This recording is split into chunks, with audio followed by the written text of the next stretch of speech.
I look down on all the people looking up at the big sky.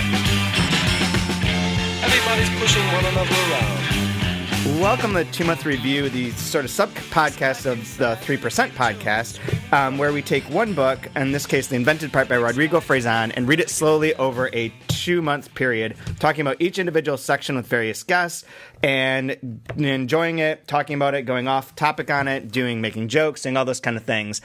This week, we're going to be talking about Life After People, or Notes for a Brief History of Progressive Rock and Science Fiction, which is pages like 361 to 405 or so. Wrong. It's 363, Chad. Fact check. Hey, 361 is where the title page is. There's no page number on there. I'm going off of strict pagination. You're wrong. 361. And that's going to be the theme of today's show. Fact checking. Being right and being wrong, because you know what? Facts matter in today's society. I'm letting you know that right now. 363, people. To 403. And our guest, that is Brian, and this is Chad, as always. And our guest this time, this is kind of weird, is Tom Roberge, who is from Riffraff Bookstore, also always on the 3% podcast. So that's right. It's very odd to welcome you.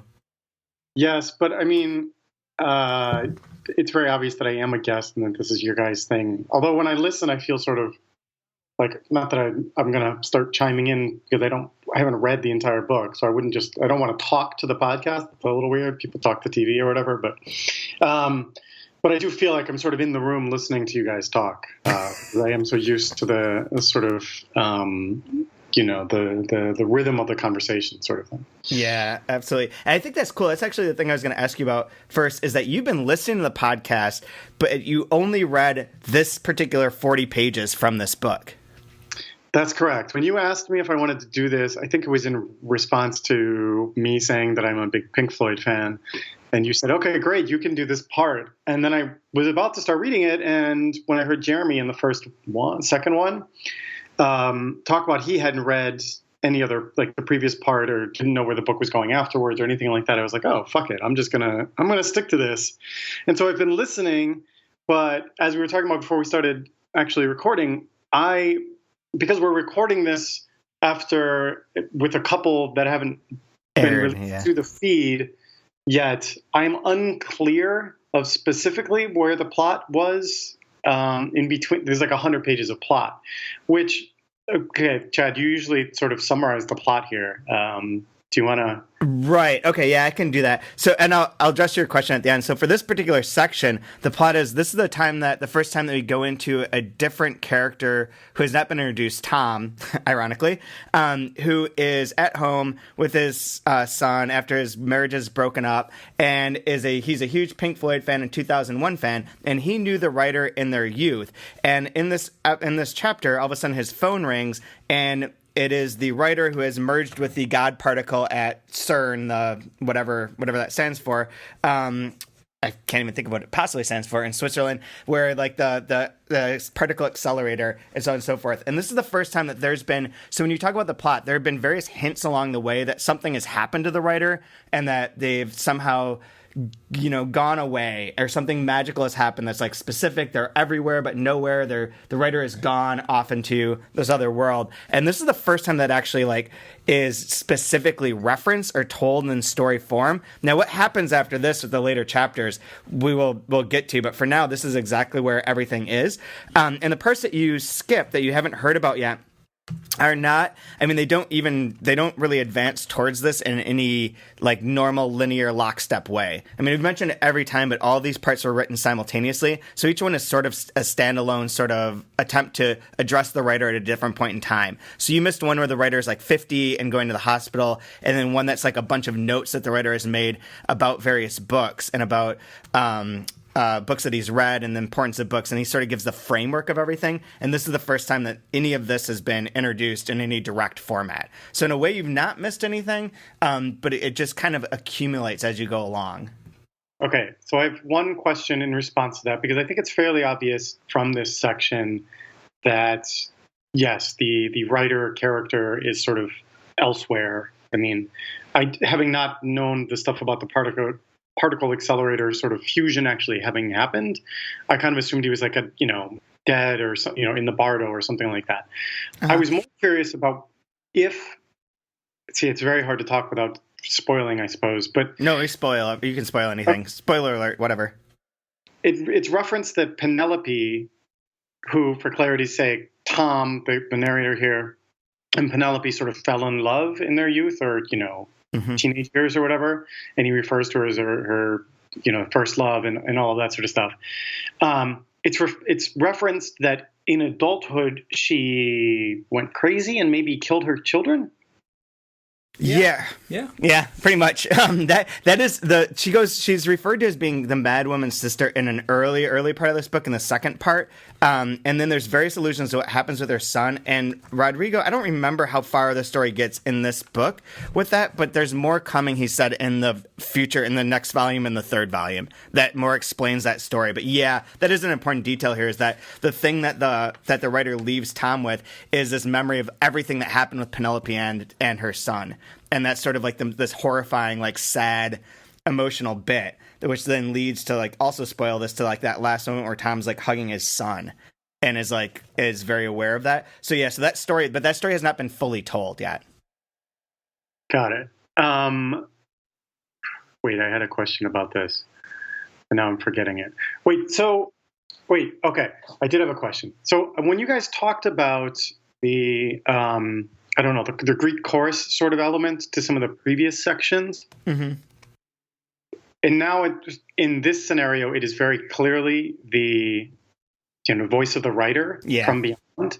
Was that always the case and it was never revealed, or does the Greek chorus sort of voice also change?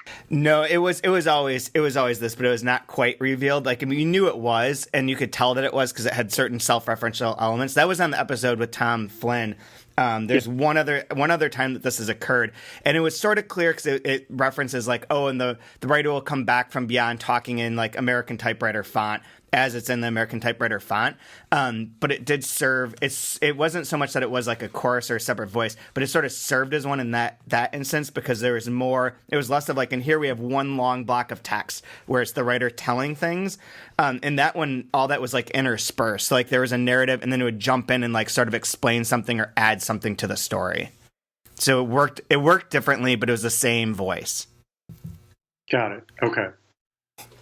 Now I understand. This is kind of fun. Like, you're going to ask us questions and I could try and make sure we know what the hell's going on. No, wait, I don't listen to your other guys' podcasts. I tried to, but it was so dull and boring and lifeless that I couldn't just stick it out. But what are your credentials to even be talking to somebody like me and Chad? Let's first start with that. Who are you, Tom Roberge? I could turn this around onto you, Brian, and ask you. And I want like the LinkedIn version. I don't want this like who you actually are. Like, the LinkedIn version. Basically, Chad gave you a really shitty introduction. For people that may not know you, I seriously want them to know who you are. That's true. That's fair point. Fair point. I did give you a shitty introduction.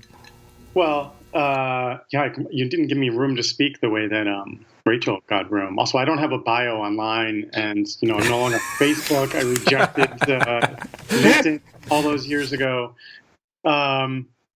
Short bio. I worked in publishing for many years, partly as an editor at Penguin. I also worked for a public space, the literary magazine, Triple Canopy, the online literary thing. Hey, could you get some of my stories into a public space? I love that magazine. Sorry, keep going. Sorry. I haven't worked there for like a decade. Okay.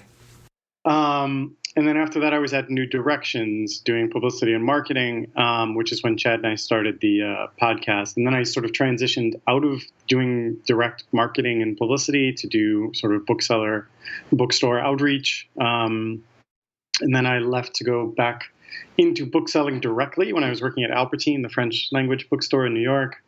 And then I got sick of New York about a year ago and left to move to Rhode Island. Where I am now, trying my best to open a bookstore / bar. It's a bed and breakfast? Right. You guys doing a B&B, books, beds, and breakfasts. That's it. Hey, and booze. And booze. Quadruple Bs. Well, very cool. I'm honored to be the guest of the guest with Chad, to have you on here.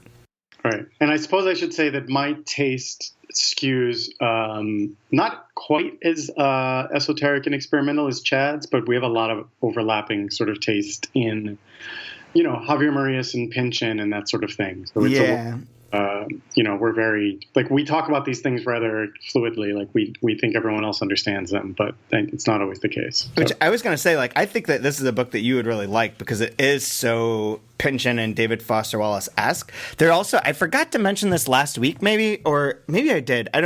All these are blurring together a bit. But Rodrigo translates Dennis Johnson into Spanish. It's such a different style. But he's invested in all of that kind of. He's very steeped in American literature and world literature of the sort that you tend to like as well. Like there's that. I assume I'm gonna pretend that I'm smart here and say that the reference on 396 to Timothy Artis is a Nabokov nod, and I know that the second volume of this is all Nabokov steeped, so I wouldn't be surprised.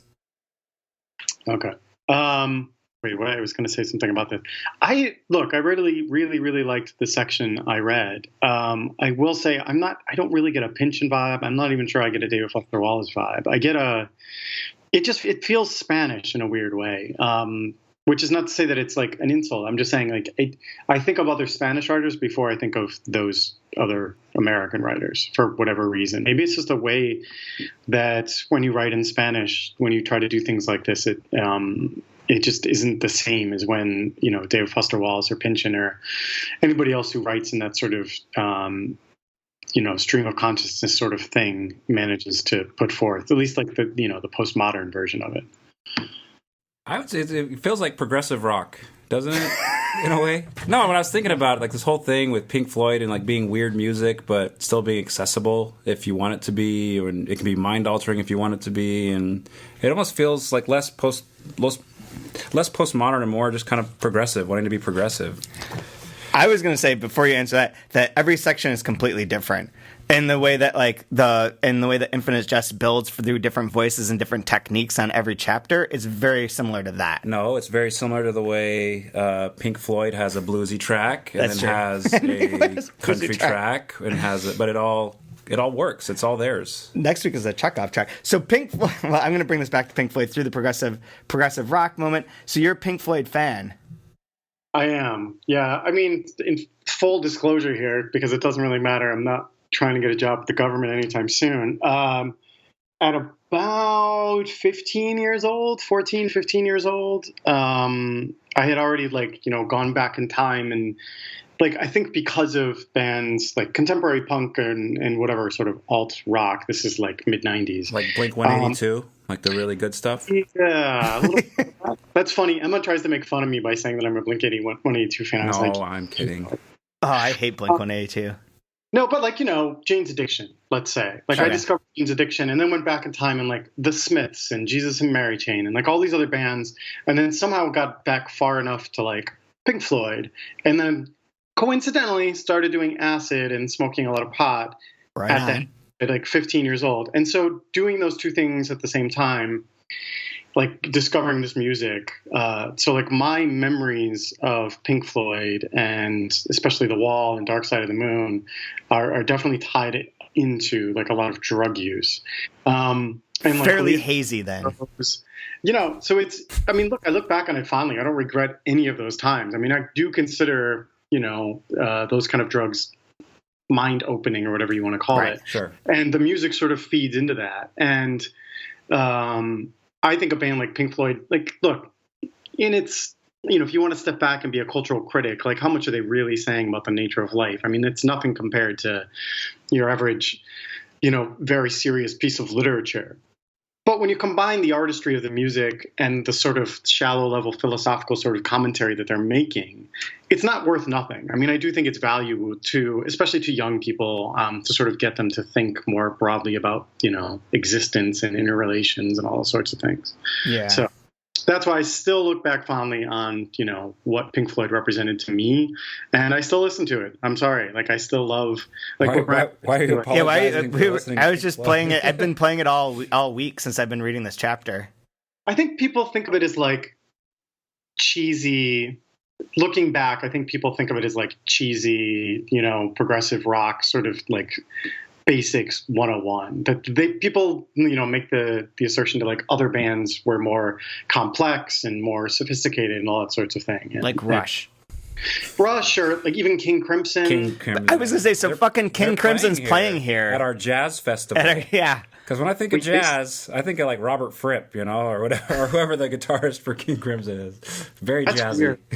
So weird thing about King Crimson, they never do drugs. They were not like into the whole drug scene. Like you listen to the music and you're like, oh god, these people were like some serious drug addicts. It sounds like they're really into math. Everything sounds like a mathematical equation. It's crazy. And it also seems like they read like Lord of the Rings, like Right. several times. Yeah. Faison makes a joke about that here too, of like the prog rock as being like some sort of weird fantasy Tolkien thing. Right. Whereas Pink Floyd really wasn't that.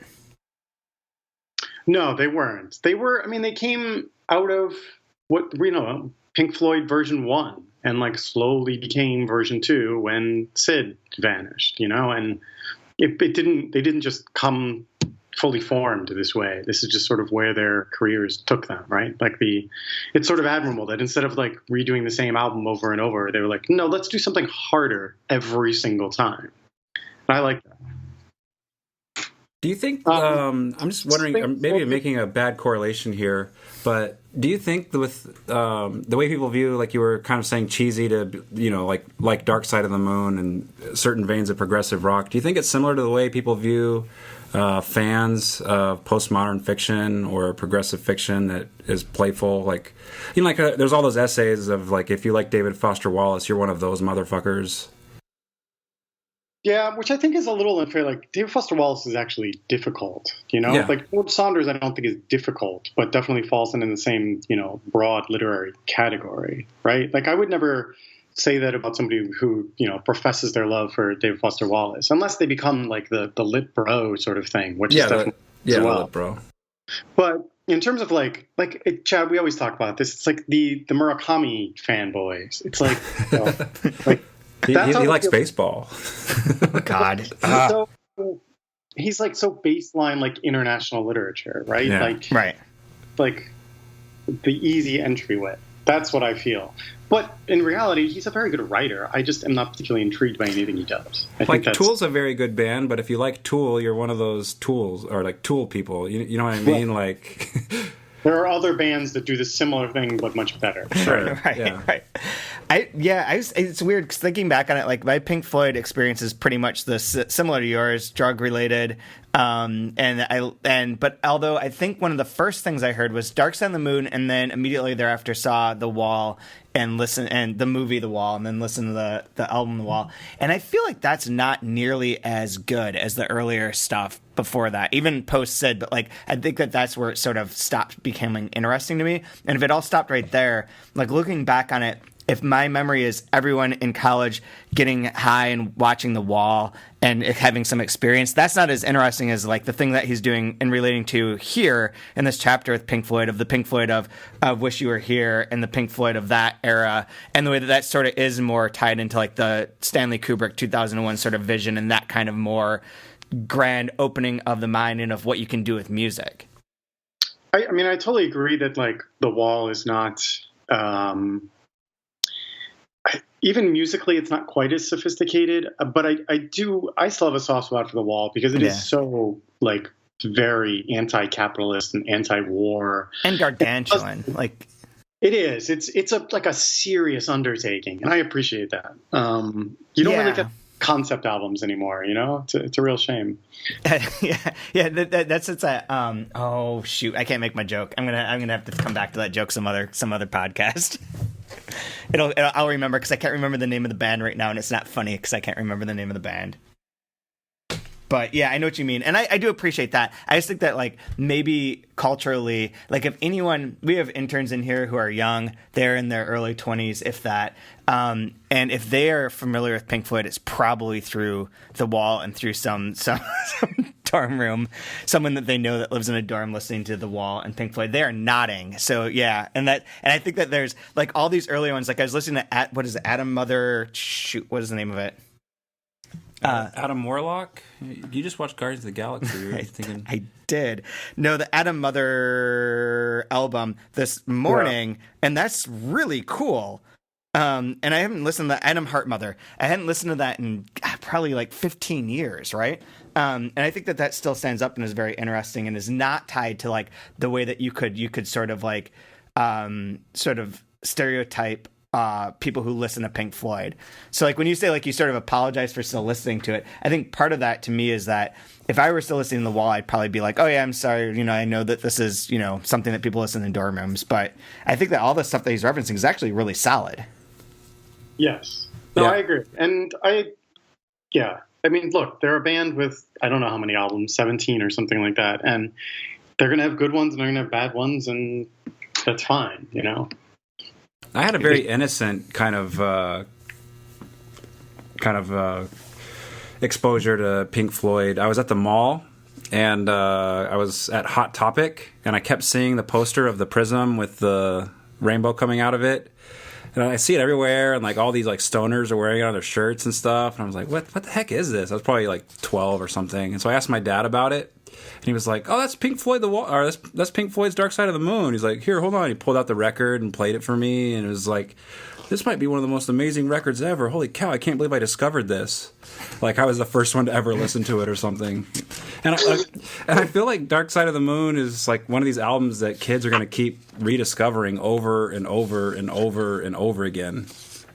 I have no problem with that. I support that. And I could see it being cheesy because it's like it's like the Bob Marley poster, or something like that you see in college where it's like, it's freaking lame. Or, the dark, it's like, warning, I smoke marijuana and I'm okay with that sort of, trigger warning poster in your wall or whatever. And yeah, I get that as being cheesy, but it's really good and it's kind of timeless. And I think Wish You Were Here is even better, and it's timeless and it's wonderful. And I just had a blast reading about it because it reminded me how much I like the albums, and I'm glad that Tom, even though it was a terrible name for the character, Tom,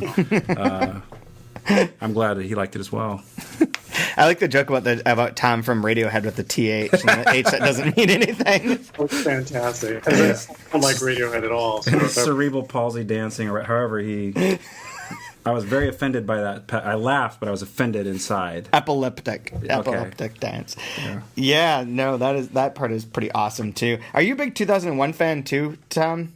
Yes, I love that movie. I like one of those guys. All right. I am. Love that movie too. So this is the perfect time to be talking about this, because the last episode, since this is I'm going to plug Twin Peaks: The Return within this podcast, is this last episode had the most 2001 sequence that you would ever see outside of 2001. It went on for like 14 minutes. Was there a pin floating in space and a lady comes by and plucks it from the air? More or less. Okay. More or less. It went into the atom bomb and went through all these various colors and transformations, so the birth of evil in the world, and was very much like a 2001 bit, which is perfect. Rodrigo's a huge fan of Twin Peaks, so we get one plug a week. All right. I haven't. So I have no idea what you're talking about. So, yeah, but you should, because it's fucking fantastic.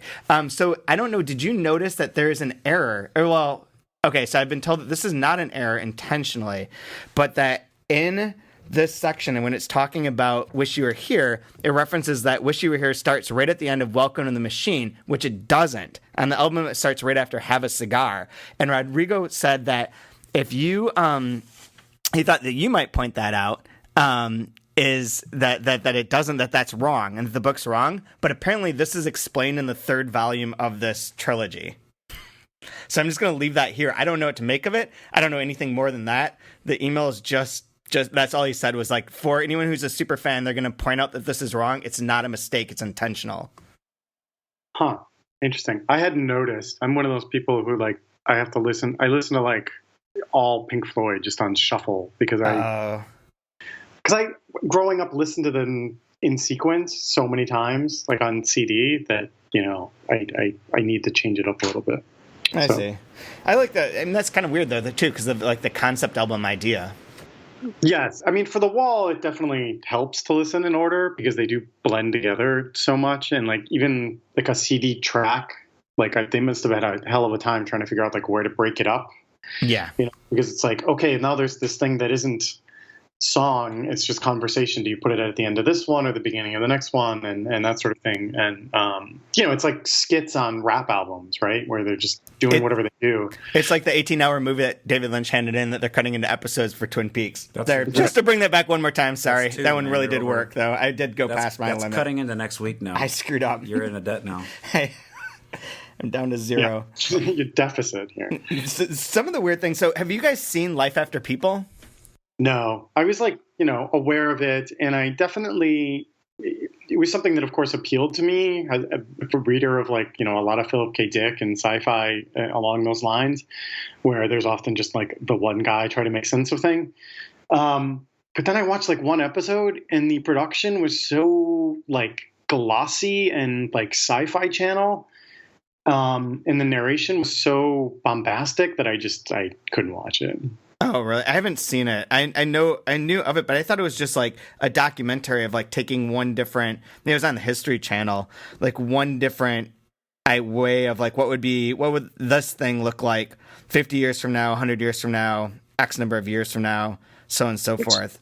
Which is exactly why it sounds good. But then to think about that, I mean, all of it has to be computer generated. Oh, yeah. Oh, I see what you're saying. And all of it looked not great, is what I will say. Interesting. So, well, it also is from 2010 and 2009, which doesn't seem that long ago, but holy shit, I'll bet that seems like a million years ago in terms of like, special effects and CGI and all that crap.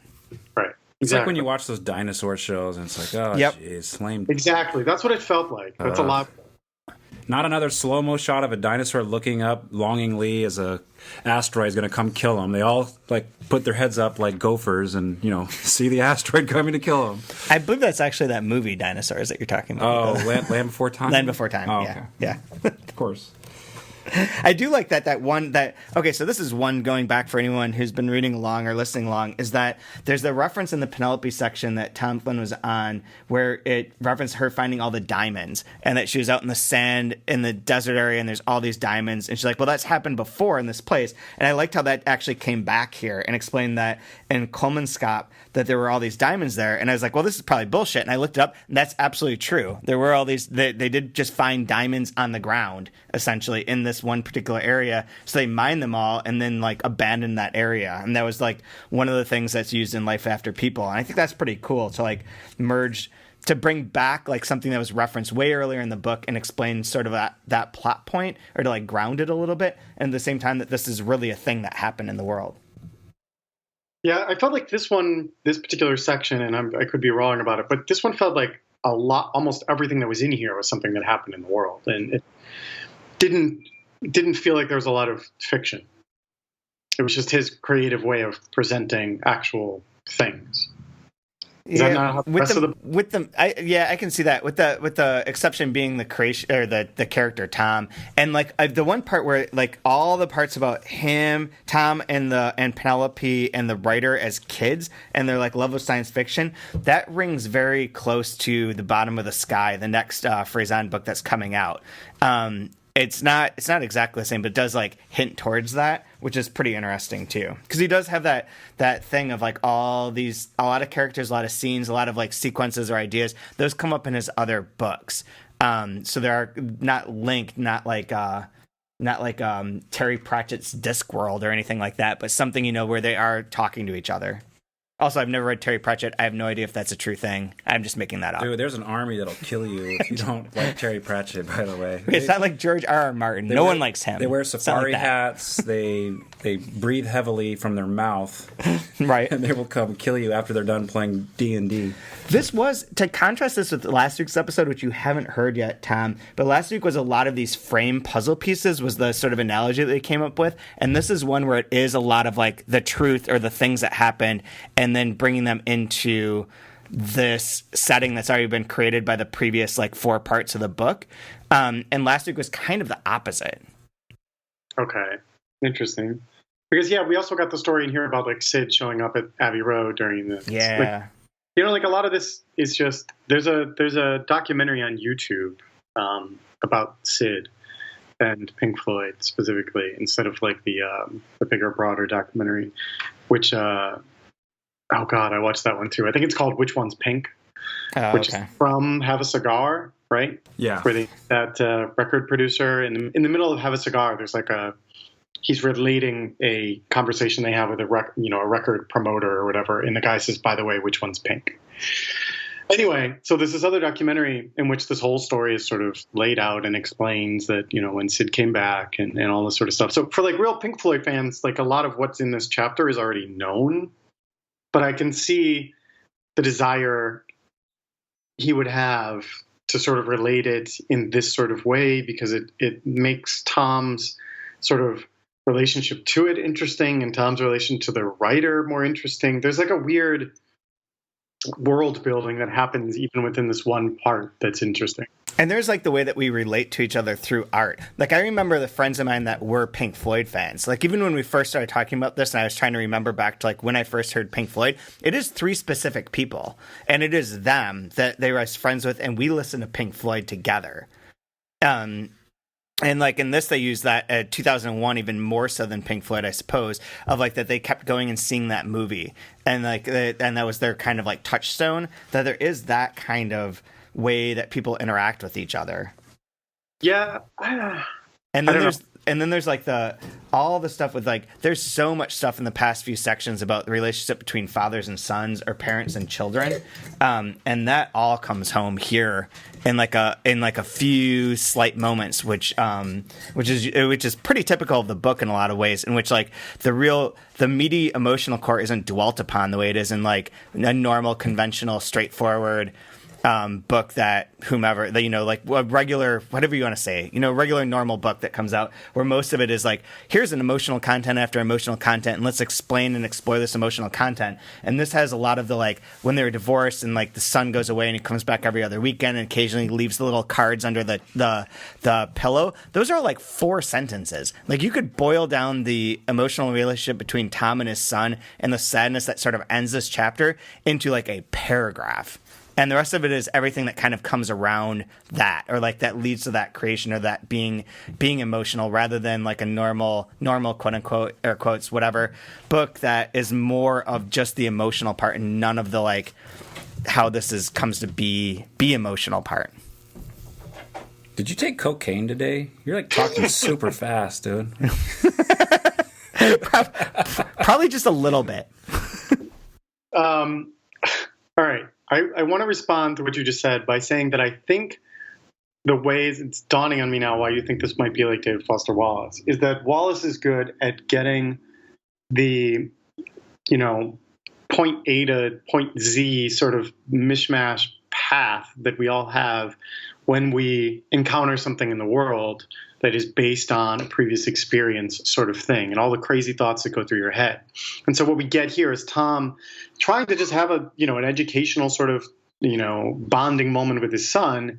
But of course, as he mentions Pink Floyd, this wave of memories comes back and is connected to other things. And he's trying to make sense of it all in like the split second in which he tries to explain, like in which he hands his son a shrink wrapped box set, and I think it's an incredibly beautiful, brilliant thing to be able to like successfully get onto the page. And it does, I think what it accomplishes is just showing just how interwoven and complicated not just our relationship to art, but our relationship to other people is. And then it's never just the straightforward, like, oh, I know this person and I've met this person and we have this in common and this is what we talk about. It's like, clearly there's a million things feeding into every moment of every interaction. And that's what he's trying to sort of recreate on paper, even though that's quite a monumental challenge. Yeah, I think actually, yeah, I mean, I guess that is part of it. The David Foster Wallace thing is more of like an awareness and less of like an homage to or a replication of. But the other thing is maybe this whole chapter, I mean, it all is just the phone ringing. I think that's the only present moment in this chapter for my recap thing. Might be it. Well, no, the phone rings and then he goes and gets the box set and gives it to his son. I thought that was referring to earlier. Oh, is it? I think now that I think about it. Oh, right. So he's home by himself. You're right. He's remembering his son's visit from the past weekend. Yeah, I think all of that's part of the memory, and the phone is just rang, and then all the stuff from the writer is basically imposed into his mind, which brings into like all the questions of like the reality of this and like what is real, because the science fiction thing and like the idea that it's science in fiction, not so much science fiction, and like sort of a nod towards these ideas, that sort of plays into that it's all in his mind at that moment, and really all that's happened is the phone rings.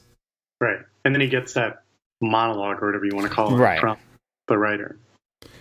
The part that really connected with me on this was I liked how there's friends and then friends lost, and obviously that works perfect with Syd Barrett like disappearing, going mad or whatever, and coming back and being unrecognizable, and you see that with the writer here. But it just reminded me, it was like as a kid there was like this shorthand way of like knowing who your friends were, like for instance Pink Floyd in 2001 A Space Odyssey, or like for me I got into Terry Gilliam's Brazil. Like if somebody liked the movie Right. Brazil, like I knew we could probably be friends, because there's a certain number of like ways that you have to see the world in a certain way to really enjoy this, and it's a shorthand or like a litmus test. Yeah, like I'm gonna date this girl and I'm gonna show her Brazil, and if she hates it I'm gonna break up with her because it won't work. nowadays we just use Twilight Or something like. But I like the way like there was these little touchstones of like friendship with like if you can be down with 2001 A Space Odyssey, if you can be into Pink Floyd with me, like it's. And it does. This is gonna go off. And then I'll bring this back to like something more mundane. But it does also seem like it has that tension of you have the ways that you connect with other people through these artworks or the touchstones.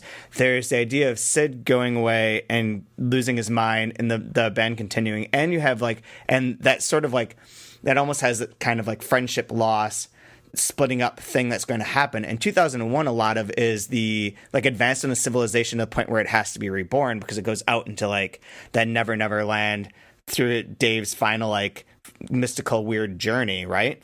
And that ties into the life without after people part, where like things just fall apart, everything just is going to crash eventually. So you have these like little pieces that you can hold on to that create these friendships, that create these emotional moments, and then the rest of it is that time passes very fast and for a very long time, and everything sort of ends.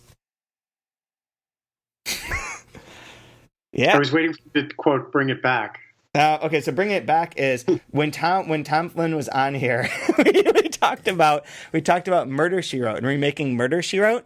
And I saw him this past weekend in Chicago, and he said that his wife listened to the wrong episode, or I think it was maybe the one before that we talked about remaking Murder, She Wrote, and she listened to the wrong episode, and we were saying like, oh, it'd be great if you remade Murder, She Wrote, and she's like, it is the show Castle. The show Castle is Murder, She Wrote. Like, it's exactly the same thing with a male writer. And I was like, oh, okay, fair enough. Who watches Castle? First off. I have never seen Castle, but I know it's the dude from Firefly, right? Yeah. Or is that Bones? No, I think it's the dude They're from the Firefly. same show, but just with different specialties, I'm sure. But apparently, Castle is a guy who is a writer who solves mystery. crimes Yes, and writes about, and it's the same show. Yeah, but it'd be way better with Sarah Jessica Parker. All right, it ran for 7 years, which is a lifetime of Network TV. And on top of that, it is an 8.2 out of 10 on IMDb. What? What does Castle or Murder, She Wrote? No, Castle. Oh. That's insane. That's it. People loved this show. Wow. So apparently we are stupid for not knowing this. I don't know anything. Is it one of those shows on the WB? Because I don't watch that shit. I guess she was like on the L train in Chicago, just being like, "Those dummies! Like, what the hell is wrong with them? It's Castle." You know what? Fair enough. We're talking about Castle. I have got a huge gap in my knowledge, and it is a Castle gap. That's fair. Among others. I have one. That's fair. All right, I just want to bring this back to just something dumb and nerding out for a second. Right on. Nothing to do with the book, but like they're talking about sci-fi and stuff, and I love the sci-fi genre. Like, what are your guys' favorite? Do you have a favorite sci-fi film? I mean, that's not 2001: A Space Odyssey, because everybody could put that as like their number one, obviously, if they want to, and no one can argue with it. Dune, no. David Lynch. That was just a joke. Okay. Oh God. Does Brazil fit into this category? Because I think I'm it totally a huge Brazil should. fan. Yeah, Brazil then. See, I knew I liked you, Tom. Like, we fit on all these touch points I was talking about. Pink Floyd, Brazil. There's like a certain type of person that likes books and is cool. And I'm working although on I would being say that. Alien. I'm a big fan of the Alien franchise. Wow. So. All of them, or just the I first think one? the first two are phenomenal. Aliens, if you look back, Aliens is pretty lame though. I know it's like 100% movie because it's it's like Space Marine. It's just I don't know. It's just like a dumb James Cameron movie, which he does perfectly.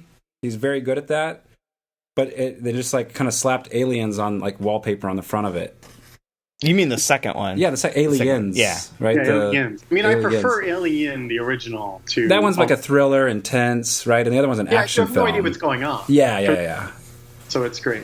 I like Aliens too. I agree, but like everyone always says Blade Runner. I don't know. I was never really that into Blade Runner. well, you it's have, a damn you have movie, to figure but- you have to figure out which version. Do you like the 9th version, the 10th version, the 12th cut? That's true. Yeah, that's the other problem. It's been so long since I've seen that. Have you guys ever seen this? One's going to go back. I really like this is one my dad turned me on to. It's called Forbidden Planet. It sounds really familiar. I think it's from the late 50s, early 60s. Like the super Yeah. it's like the super cheesy sci-fis. Right. But if you get a chance, check out Forbidden Planet. It's actually pretty awesome. I mean, the name, it's like one of these famous movies, isn't it? Yeah, I think it's a classic for the sci-fi genre, but it's way before our time by all means. So not Star Wars or Star Wars Rogue One? No. Naked Lunch? Does that count?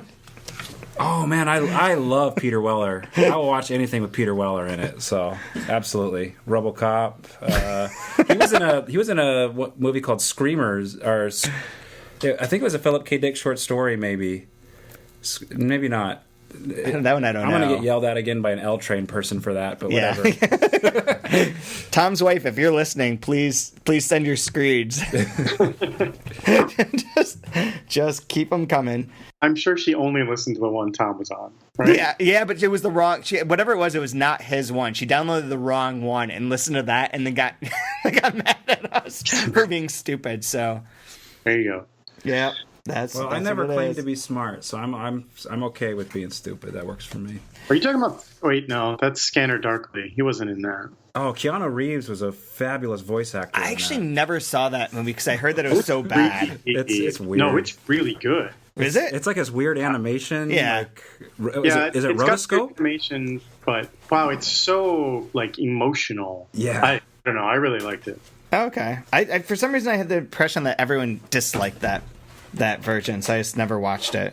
All right, so I had a fun like when you have to do a sci-fi, people like to nerd out with continuity errors or very slight problems. On page 385, he throws the bone into the air. That's the real famous transition where it turns into he says a spaceship, but it's actually a weapons satellite. Yeah. Because it's supposed to transition from the weapon, using the bone as the weapon, and then a weapon in space. That's so true. It could technically be a spaceship, but it actually is a weapons satellite. Maybe that's going to be one of these things that's explained in the third part So too. 385, I had a problem with that. There was another problem where he calls Planet of the Apes. He says there's monkeys. There's no monkeys in Planet of the Apes. There's chimpanzees and gorillas. So that's important to point out because these words do matter. There's millions of years of evolution between monkeys and chimpanzees. So Oh man. throwing that out there. I wonder sometimes. I do think that some of this is like intentional with those things because I mean, at least he referenced the one very specifically, being like FYI. I'm obviously gonna come being out. facetious. I know. I don't give a shit about any of that. Okay, in that vein, like of this intentional stuff, I have a something to mention here that I know is probably most likely not intentional, but which caught my eye nonetheless. Which is, so when the phone rings and he hears the voice, he begins, when he picks it up or whatever, and so we hear him say, remember when you were young, the opening line from Shine On You Crazy Diamond. And then we get the aside that lasts almost the entire section of like 35 pages. And then it comes back around and he says the next line, which is, your eyes shone like the sun. Now, the word for sun in Spanish and the word for son, as in like a biological son, the male offspring of someone, are clearly not homonyms in Spanish, but they are in English. And I thought that made it very interesting that one, there's the whole specter of Penelope killing her son, I think, but then spending this whole time talking about Pink Floyd to his son, and it all sort of tied together in that way, at least in English, right? You've got this thing working. But then it dawned on me, I was like, oh wait, this is a translation. Like, that's totally unintentional. That wouldn't have been in the original Spanish. So that's very true. That is very cool. And there is, that is another part of the son thing of like teaching the passing down of artworks too. Like, don't you, in a way, like we all sort of referenced this, but you all got sort of indoctrinated into Pink Floyd through someone else. For me, it was just like older kids though. Yeah. I mean, that's what I mean. It was older kids for me too, but it was older kids. Yeah, like my dad was a Bob Dylan. We've talked about this on our other podcast. Well, Bob Dylan's coming. Bob Dylan all the time, every day. I remember asking my dad if he knew who the Velvet Underground was, and he looked at me and said, "Who is that?" And I was like, "You were like a teenager when this was happening, and you have no fucking idea who Velvet Underground." Like, to me, it's like this seminal thing. He had no idea. Wow. Yeah, that is kind of surprising. It is kind of weird. But then, I mean, you've heard the thing from Brian Eno, right? Like 10,000 people bought that album and all of them made it. All of them joined a rock band right after. Like, yeah, that's true. Well, it wasn't like some super, like, Velvet Underground didn't top the charts the way Pink Floyd did. So very true. So since we're running a bit long, I know you've got it going. What's your favorite quote from this section, Tom? So there was one that I liked that has to do about prog rock. And it struck a chord with me for reasons I'm not really going to get into, or if you want to talk about my childhood. But so it's on 376, and he's talking about like the history of Pink Floyd 1, Pink Floyd 2, and, the whole new wave thing that was going on sort of concurrently and all of that sort of stuff. And he's sort of shooting down bands like,